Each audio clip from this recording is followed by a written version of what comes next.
السلام علیکم ګرانو ماشومانو، زه نظیر یم. زه بیا ارشد یم. آفرین ارشد. نن څه وکړو؟ لوبه وکړو، حساب زده کړو.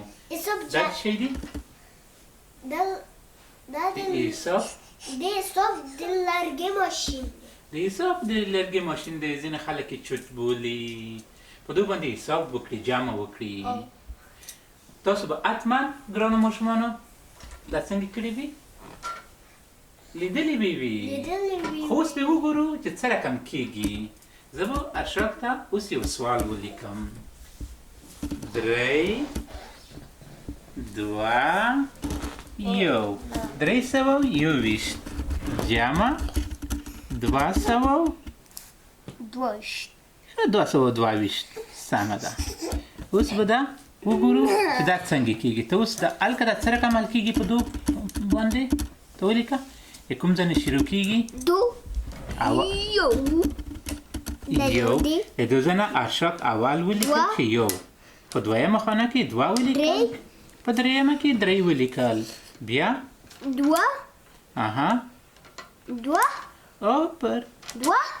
آفرین. اوس دلته ولیکه څو شول؟ ته حساب وکړه.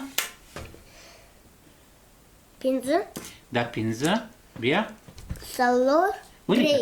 ته ولیکه 5 څو شول لاندې؟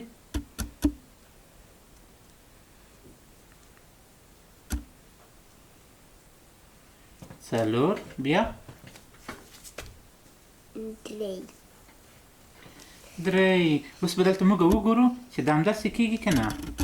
321 جمع 222 500 څو؟ ارشک 500 340. آفرین.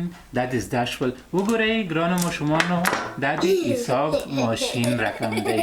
پخوا به خلکو په دو باندې حسابونه کړل. موږ چې هر وخت دلته حساب داسې جوړ کړو، مثلا لکه دا چې د دو سره جمع کوو، دو ځنې شروع کوو. یو لاندې خانه کې یو ارشک چې خلک زده کړي، تا باندې زده کړي. دویمه خانه کې 2 لیکو. درېیمه خانه کې 3 پورته کوو. کله چې جمع کوو دلته بیرته د دو نه حساب کوو. 2 بیا 2 بیا 2. مثلا که دلته 3 وي بیا به دلته 3 کوو.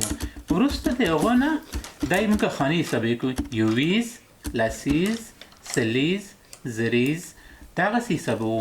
بیا هر وخت چې موږ په دې ځای کې حساب کوو 1 2 3 4 5. دا د څو خانه وه؟ دا د سلیزو خانه وه.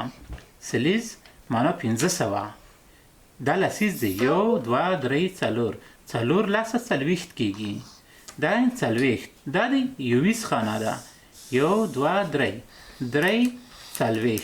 دا 3 40 3 40. دا 1 2 3 4 5 500 340. دا ډول موږ جمع کولی شو. که چیرته مثلا په دو ځای کې داسې یو و چې 0 راغلی و، معنا په دې خانه کې 0 و، بیا به دلته مثلا 2 داسې جوړ کړو، 0 به خالي پرېږدو، د 100 خانه به پوره کړو. 1 2 3 4 5 502. نو په دې ډول باندې دغه کېدای شي تاسې لیدلی وي او ویې خو د طریقه یې د زده کړې طریقه یې دا ډول وه. مننه. بای بای شئ. ما چینل سبسکرایب کړئ. خپل ماشومان سره وګورئ. دا شیان به زده کړئ.